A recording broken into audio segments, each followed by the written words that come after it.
سیدنا عثمان غنی رضی اللہ تعالیٰ آپ پر تقریباً 18 اعتراضات کیے جاتے ہیں. 18 اعتراضات. ان میں سے تقریباً 15 یا 16 اعتراضات وہ تو ہیں جھوٹ، اور 1-2 اعتراضات جو آپ پر کیے جاتے ہیں بظاہر بنتے ہیں، لیکن حقیقت میں جب دیکھا جاتا ہے تو اعتراض نہیں، آپ کی عظمت واضح ہو رہی ہوتی ہے. سنی مذہب پر حق ہے اور سچ ہے. ہم دل و جان سے سارے صحابہ کے بھی ماننے والے ہیں، اہل بیت کے بھی ماننے والے ہیں.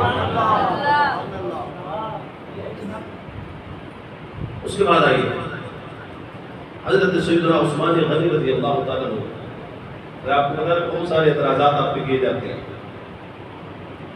ان کی حقیقت کچھ بھی نہیں ہے. ان میں اعتراض بھی کیا جاتا ہے.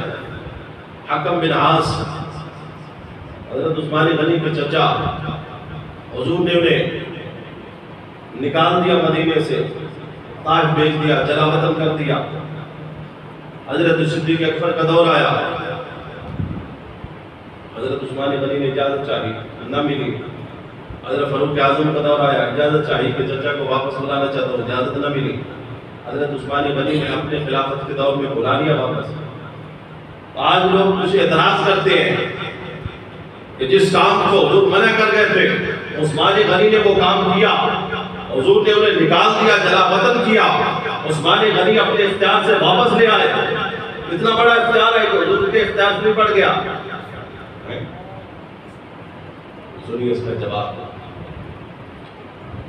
الاصابہ فی تمییز الصحابہ، ابن اسیر جزری ان کی کتاب میں یہ روایت موجود ہے. حضرت عثمان غنی رضی اللہ تعالیٰ عنہ جب آپ اپنے چچا کو واپس لائے مدینہ میں تو لوگوں نے پوچھا کہ حضور نے تو نکال دیا تھا، واپس کیوں لائے؟ آپ نے کیا جواب دیا؟ فرمایا کہ میں نے حضور سے اجازت پہلے بھی لی تھی اور حضور نے مجھے اجازت عطا فرما دی تھی، میں اسی اجازت سے اپنے چچا کو واپس لایا ہوں. اور پھر آپ نے صدیق اکبر سے بھی عرض کی تھی کہ میں نے حضور سے اجازت لی ہے چچا کو واپس لانے کی، حضور مجھے اجازت دے گئے تھے. صدیق اکبر نے فرمایا اس بات کے تو گواہ لے آؤ. آپ نے فرمایا کہ میں اس وقت اکیلا ہی تھا، کوئی گواہ نہیں تھا. حضرت فاروق اعظم سے عرض کی، انہوں نے فرمایا کہ اس بات کے تو گواہ لے آؤ.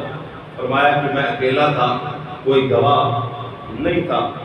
کوئی گواہ نہ تھا تو گواہ جب نہ تھا تو حضرت فاروق اعظم نے بھی آنے کی اجازت نہ دی. جب آپ خود خلیفہ بنے آپ کے علم میں تو تھا اور حضور سے اجازت بھی عطا حضور نے فرما دی تھی، اسی اجازت کی وجہ سے اپنے چچا کو دوبارہ مدینہ پاک میں واپس لائے. ارے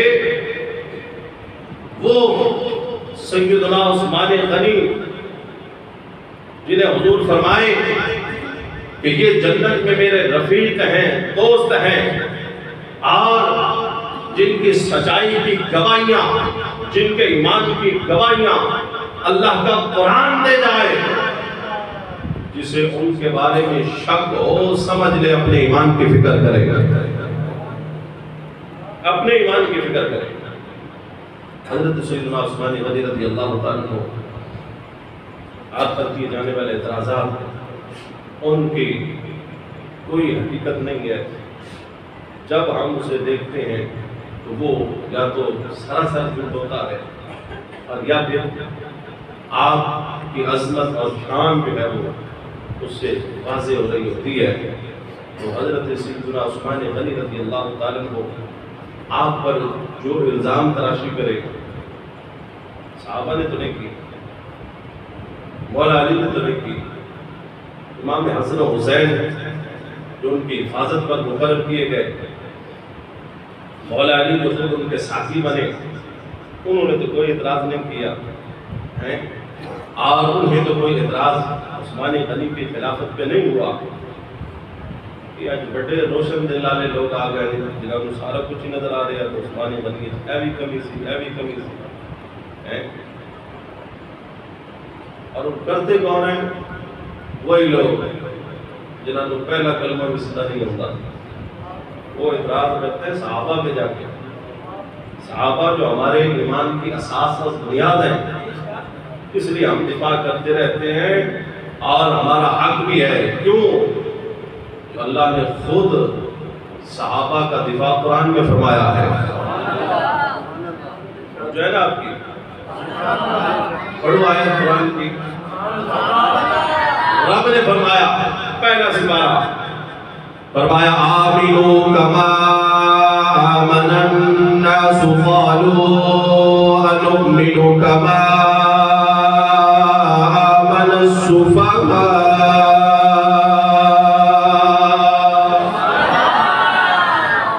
ایمان لایا ہو ایک جگہ میرے محبوب صحابہ ایمان لے کے آئے تو کیا کہنے لگے وہ؟ قالوا انؤمن کما آمن السفہاء، عام نے بیوقوف لوگوں کی طرح ایمان لائے۔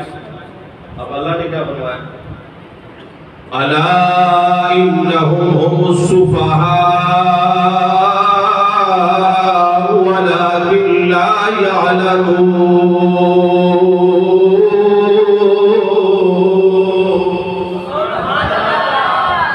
اللہ نے فرمایا محبوب نے صحابہ کو بیوقوف کہنے والے خود بیوقوف نے۔ الا انہم هم السفہاء، یہ خود بیوقوف ہے، ولیکن لا یعلمون، اور ایڈے بیوقوف ان کے اس گل کو ہی نہیں جانتے۔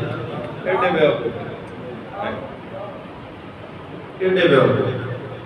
رب نے ان کا دفاع قرآن میں فرمایا۔ اسی منبر سے بیٹھ کریے تو لوگوں نے اعتراض ہو جانا ہے، لو جی ایک کیوں کر رہے ہیں؟ عظمت کی بات ہو صدیق اکبر کی، فاروق اعظم کی، عثمان غنی کی، مولا علی کی عظمت کی بات ہو، ان کے دفاع کی بات ہو، یا حضرت امیر معاویہ کی عظمت اور دفاع کی بات ہو، سنی ڈٹ کے بیان کرتے ہیں۔ سامنے حاضرین، رب تعالیٰ کی بارگاہ میں دعا ہے صحیح معنوں میں ہمیں حضور کے صحابہ کا احترام، ادب اور ان کی محبت عطا فرمائے، اہل بیت کی محبت، کامل محبت عطا فرمائے۔